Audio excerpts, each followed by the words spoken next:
welcome back to another day in the arena. It's me, it's CGB, and today in the arena we're checking out a Judith Priest deck, meaning Judith the Scourge Diva and Priest of the Forgotten Gods, and I added Experimental Frenzy. I really didn't like that if this deck had one or two of its early creatures die, that it ran out of gas very quickly, so in comes Experimental Frenzy to put the pedal back to the metal and step on the gas.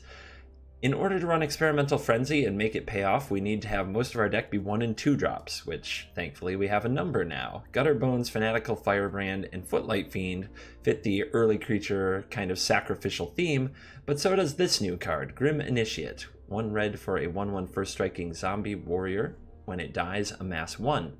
Also, another new card in the deck is Dreadhorde Butcher. This is a really sweet card for a black and a red with haste. When it deals combat damage to a player or planeswalker, put a +1/+1 counter on the Butcher. When it dies, it deals that much damage. It deals damage equal to its power to any target. Very fun card.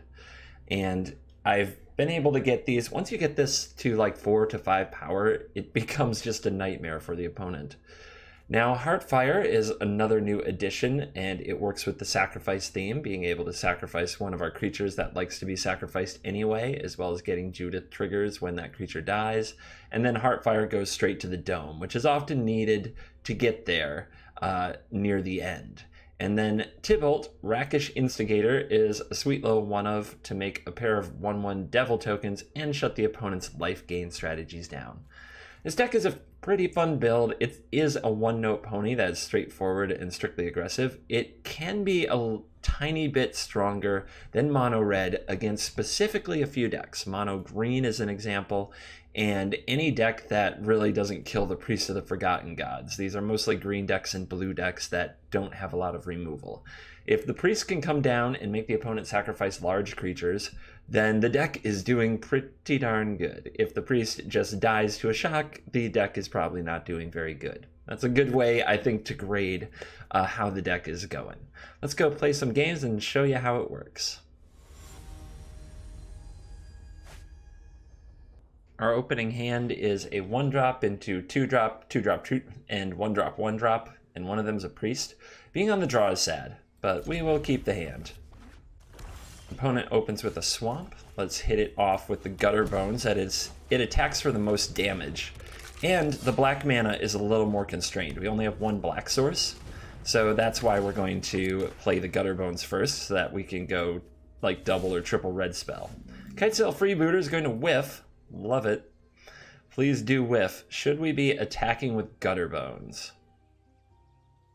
The opponent will likely block, but getting Gutterbones back is usually not very hard. So I think that launching the Gutterbones into action here is a good play. The Experimental Frenzy off the top just dodged the Kitesail Freebooter. Everything is going wonderful so far.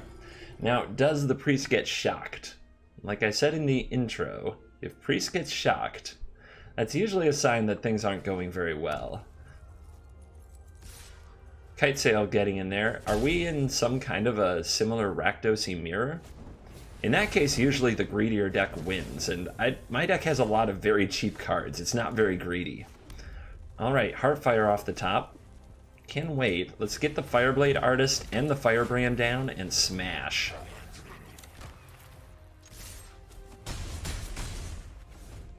Yeah, we're ready to race. We are ready to race. We need another black mana to pull the Fireblade Artist, sack Gutterbones, get back Gutterbones, play Gutterbones combo. I doubt we'll have too many opportunities to do it. The opponent seems to like their removal spells, and there is a Lightning Strike for our Fireblade Artist.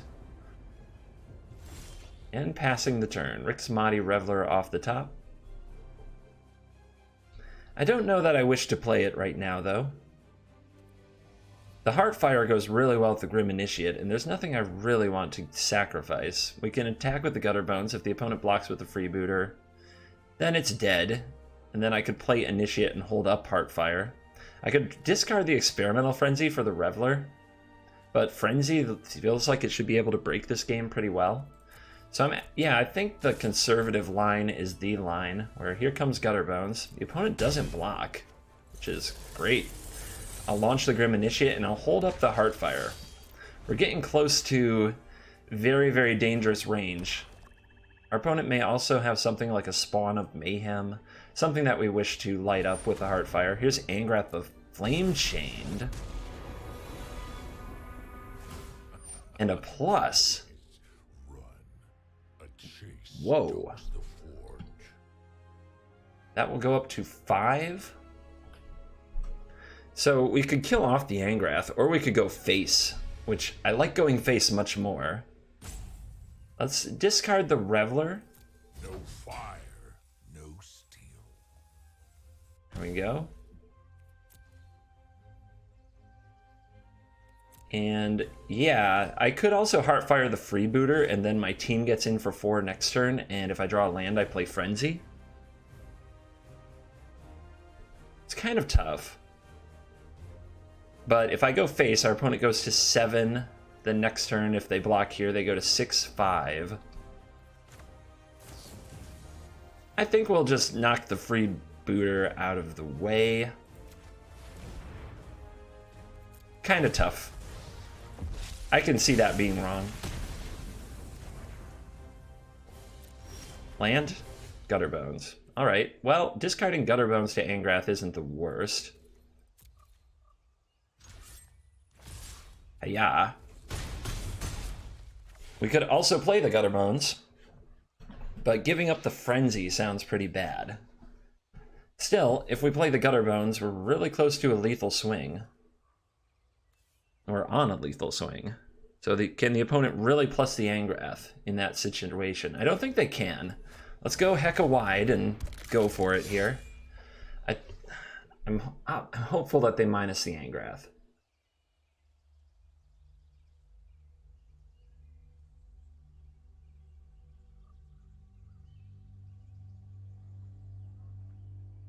We still have a lot of haste creatures. Judith would be an amazing draw.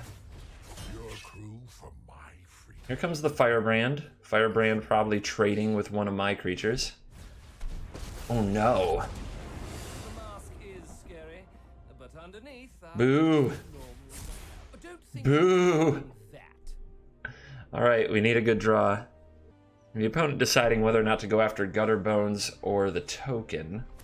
Gutterbones makes a lot of sense because it would keep the Planeswalkers and the life total higher, but they choose the token, and that's interesting.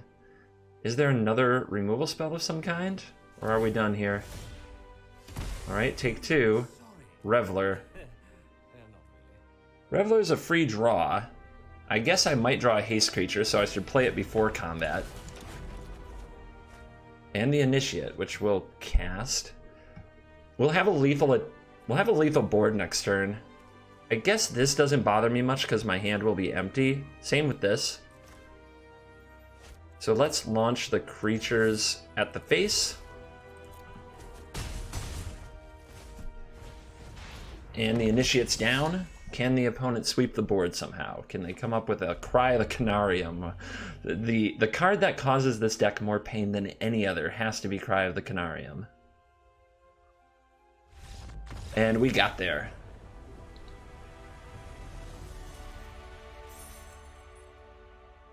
Moving on up. Diamonds are forever. They're all I need to please me. This hand is plenty assertive. We're on the draw again, which is scary. But I will keep it. We're going to want to shock for the Blood Crypt unless we draw exactly a mountain, to make sure that we are playing our stuff without getting bottlenecked on one mana type or the other, and to get our speedy 1 point of damage in. I actually like my matchup with Control, unless they're the type of deck that plays a lot of Cry of the Canariums. And the only card I really hate in the matchup, to be honest, is the Priest of the Forgotten Gods. Oof, we lose. This was fun. This was fun, but this game is over. Just straight lose. Let's go ahead and discard Footlight Fiend. Doesn't do anything anymore. Abandon all hope. Missing that second black, but slow rolling it wouldn't be a terrible idea. Thought erasure for our Frenzy, no! I think Frenzy was the only hope we really had.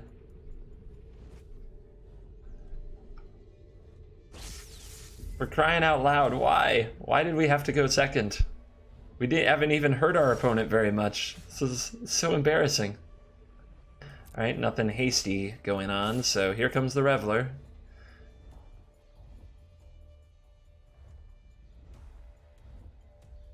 And damage gets through. Well, deploying anything is a bad move if the opponent has another Black Source. We could play around it though. I'll just put out this Footlight Fiend,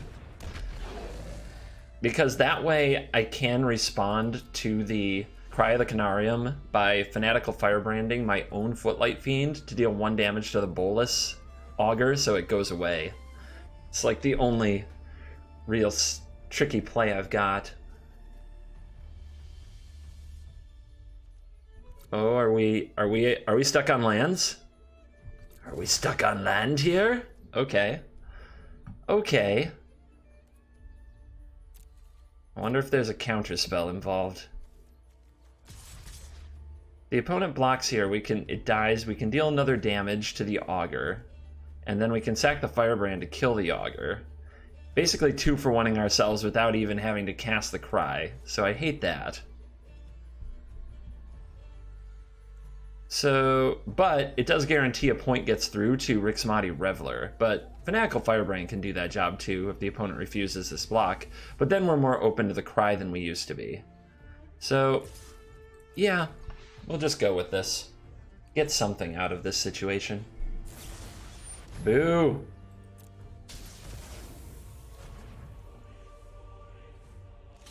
Alright, well now we really want the Reveler to hit, so we're going to Footlight Fiend the opponent's face.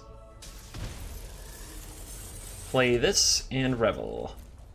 3 cards. Discarding the extra land and the Gutter Bones isn't bad as we can get it back. And those cards are meh, but what we're really trying to do is get closer and closer to another Experimental Frenzy. We do run all 4 for a reason. We want them every time. Our opponent found their other Black Source. Here's the Cry. You damage here so that we get that thing out of there. And that job is done. Ooh, nice draw. But does the opponent have another Kaya's Wrath? I bet they do. So what I like here is Dreadhorde Butcher. Get in there and get back Gutter Bones and play out Gutter Bones and save the Firebrand.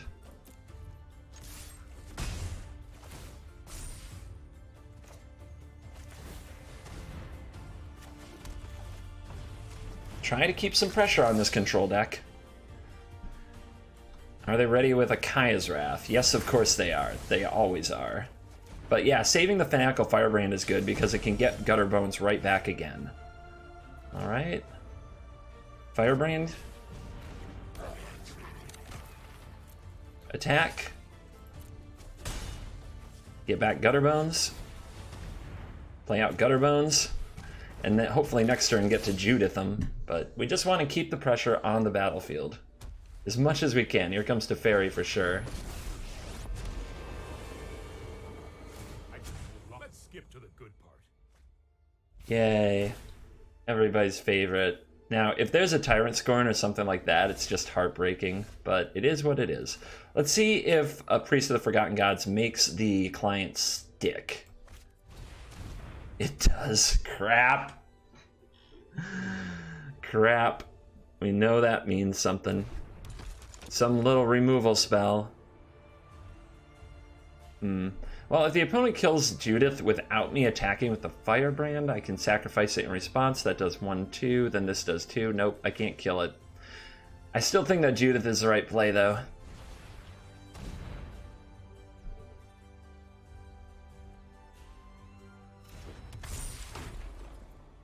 Stupid Teferi.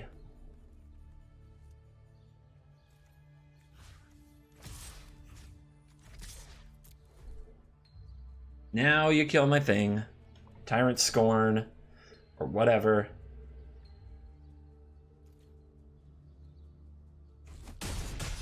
Or not. I guess the opponent's going to cry the Canarium again then.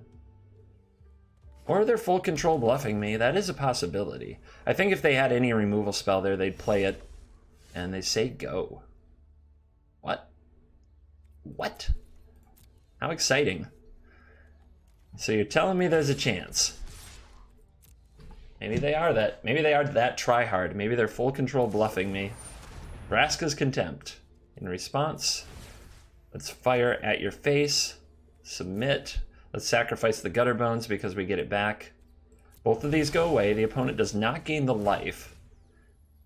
Opponent should have done this on their turn. The fact that they didn't is either a mistake or it implied that they had a counter spell they were hoping to catch me with. And since we're in the combat step, we need to use this mana now, so we'll get Gutter Bones back right now. Down to 7. I don't want to discard my hand with Rixmati Reveler. Let's play out the Gutter Bones, and let's hold back. Right? I guess I could play the other Priest. If the opponent wraths this board, I still have Firebrand, getting back Gutter Bones, and a Reveler for card advantage. Priest isn't that good on the board. If the opponent had a Wrath, they would have played it, right? Not necessarily. They might have been worried about the Judith triggers, but they still should have because of the Priest. I'm going to take a chance here. How many Wraths did you pull? I do want to have enough pressure to end the game if possible. This is really close. 1, 2, 3, 4, 5, 6, 7 with the Fanatical Firebrand. The opponent with a main phase Chemister's Insight Flashback, discarding D-Spark as it doesn't have a good target. Do they have a Cry? They have a Teferi Time Raveler. This is going to be... I think we can get there. Well, it's going to be really close. A good draw off the top can seal this. Bouncing the Gutter Bones makes sense. It's the most damage represented. Alright, time to think. If I can activate each of these twice, that's 1, 2... 3, 4, this would be 5, this would be 6, and our opponent's at 7, so we need the cards off the top to get there. I'm going to, let's see. I can discard this Gutter Bones. Man, this is tough.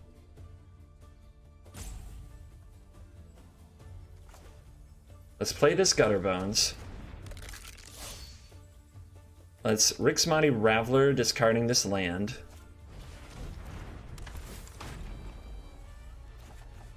There's another Gutter Bones. That's probably right up our alley. Let's play the Gutter Bones.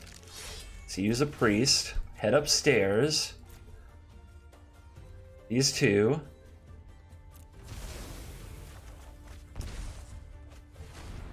Alright. Extra black in the pool. Get back a Gutter Bones. Let's play the Swamp. Let's cast a Gutter Bones. Head upstairs. Submit. You, and we could give up you. The opponent says good game. I don't know. I'm not convinced yet. I'm gonna give up you. Alright, 2 black mana. 1, 2 is not 3. Ugh, so close. Play another Gutter Bones. Do we take out the Time Raveler? I don't think so. I just don't think it matters in this spot. Let's get the opponent down to 2, and now if we untap with the Priest, or really any of our critters, we should win. The Firebrand is another really close one here. Oh, I've done the hero thing before. I was really hoping to draw into a Judith, a Dreadhorde Butcher, a Footlight Fiend that would have almost got there. Actually, it would have if it were in place of the last Gutter Bones. A lot of draws that could have ended the game on the spot. I think we gave up a little bit of potential value with the Reveler to try to end the game immediately, but I don't regret that. There's the main phase Contempt our opponent should have done in the past, but that implies that there is not a sweeper here.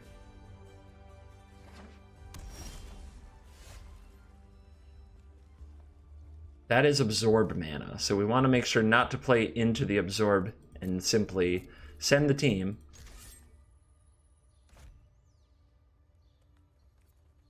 I'm trying to all attack.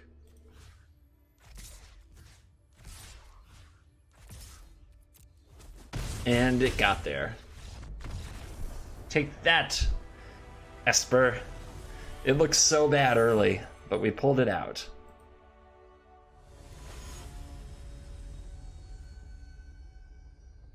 Whoa. Whoa, we're on the play. We got a curve, we got double priest. Hype. I'm excited. Are you excited? I wonder if Carl's excited. Carl's got a bigger diamond than I do. We gotta go get it. We cannot have our diamondness be overshadowed by Carl. Overgrown tomb, you. Let's see here. I think I just like getting the priest down. I think the mana boost I get from the priest could be huge next turn. As much as I want to start getting in with the Dreadhorde Butcher, Dreadhorde Butcher can go pretty well. Oh, we've got a Llanowar Elf. Sup. Awesome. So, what do we do? What do we do? I think I like getting the Butcher down. Like getting down the Footlight Fiend. Fire you. Right at you. Submit that. Sacrifice you and you to get the Butcher going. The damage can go face. Down, away goes the Elf. Card off the top. We can get back the Gutter Bones. I'll play another Priest instead. And then the Dreadhorde Butcher gets in for certain. Oh yeah. Oh yeah. We're kicking into gear. If the opponent plays Cry of the Canarium, I might just retire from Magic forever, but there you go. Oh yeah. Let's frickin' go, buddies. I guess one of these can get in there and the other can sit on sack the things duty.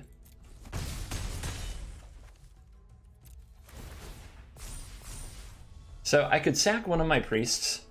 I could also sack one of my butchers to deal the extra damage and get back the Gutter Bones in my hand, but I think right now I'll just sit and do nothing. See what the opponent does. If they do play something that deals with these butchers, we can sack both of them to deal 7 damage to the opponent's face with 1 priest. And with a Heartfire in hand, they are looking at a dead, like next turn is just dead. And here it comes. All right, you got that. Let's get him. You just dead. You dead. Pew, pew.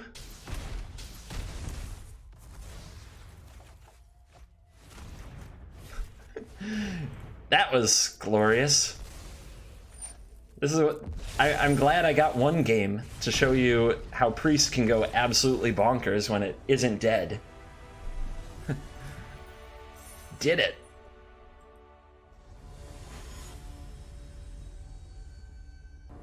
We're facing net deck Master, so 100 billion% they're on mono red.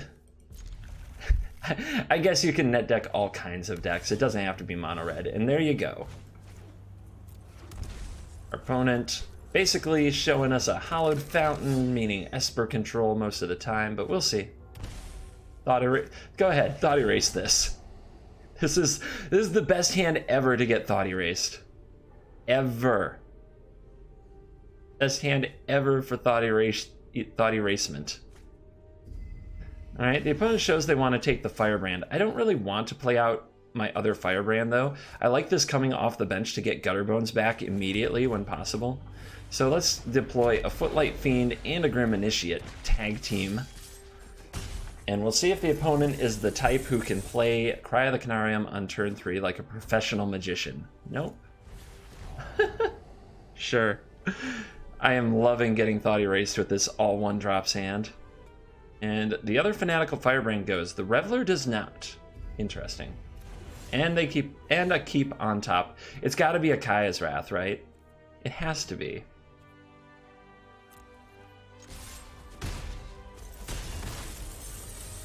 I could play another Footlight Fiend, or I could just slow roll this. What's the opponent going to do next turn?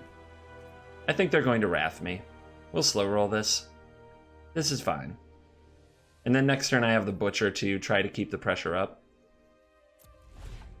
As well as the Grim Initiate. Oh, nothing? And they kept on top.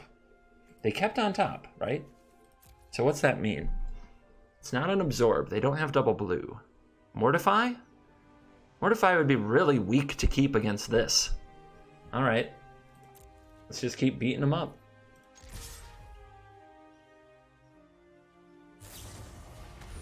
Okay. You did it.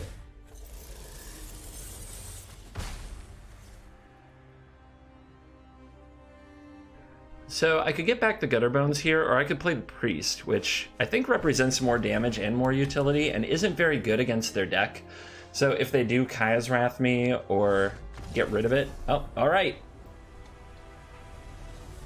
I'll take it. I'll take the W. Ooh, saucy hand. I'm excited. We'll have to draw some land, but these butchers could be massive. And that's, I like getting butcher to go nuts is so much fun. All right, Fiend, let's roll. Let's do this.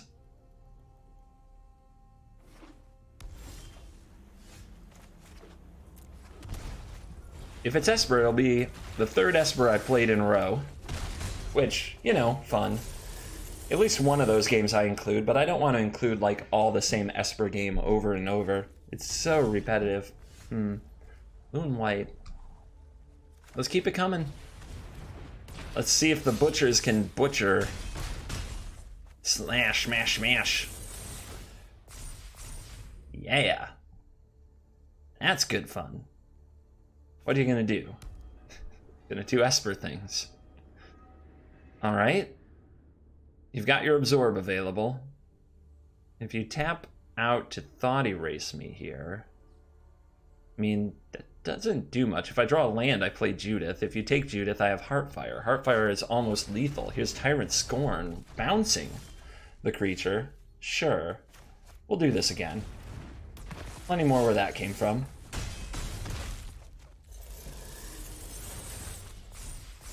They didn't want to kill the creature because it would deal 3 damage to them, but I don't know. I don't know. It's a tough call, right? You Wrath. You're going to take a lot of damage for that Wrath. Heartfire is lethal if we can ever get to cast it. Down to 4. Revel. Discard what? Frenzy. Got too many of them. There's a land. Now let's see what you do. If our opponent had a Vraska's Contempt, we would have seen that, I think, on one of the butchers instead of the Kaya's Wrath. I could be wrong. I didn't do the full math on what would be right, what would be wrong. But exiling a butcher there and not taking that damage seems clutch. Ooh. The focus, the thoughtfulness before action. Moment of Craving. Is there a land? Is there a land? Oh, you had to shock to do it, so you stay at 4. If we draw a 1-drop, this game's done. You know how many 1-drops I have in this deck? Let's get Judith down.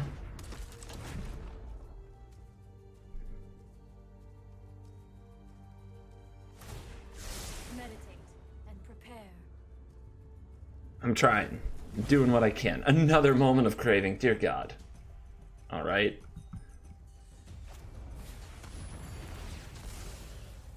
Tag you back down to 5. Everything face. Footlight Fiend off the top can be lethal. Absorb mana open, and an absorb here is terrible. Let's go for it. It's just a little Footlight Fiend. You don't want to absorb this. You don't want to absorb this. They didn't absorb this. All right. Well, now we hold up until they make a move. Go for a Chemister's Insight or something. To Fairy. All right, doing it now.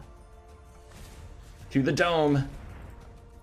No Dovin's Veto. Don't veto me, bro. Bam! Yeah! The hotness.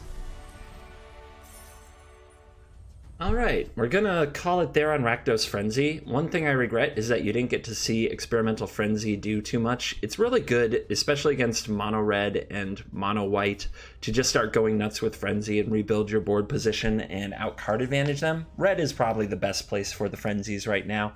And it's a good way to come back, because otherwise the red removal spells take out your key Priest and your key Judith and nothing else happens. I think I'm going to include like 4 games with Esper, something like that in this video. I played a lot more. I've played like 9 Esper decks and in 13 games. So I gotta call it somewhere for the day. I have to know when to fold them. And the Esper matchup isn't terrible. If you saw by the end there, we have ranked up from where we started despite playing so much Esper. So if you play a lot of Esper, the worst card in your deck is probably the Priest of the Forgotten Gods, and it could be turned into more aggressive cards or burn spells, or maybe even light up the stage for the Esper matchup. But for the most part, I'm pretty happy with the deck. It's exciting. I hope you'll give it a try. Let me know how it goes in the comments. Thank you for watching this video, and as always, I will see you in the next video. Goodbye.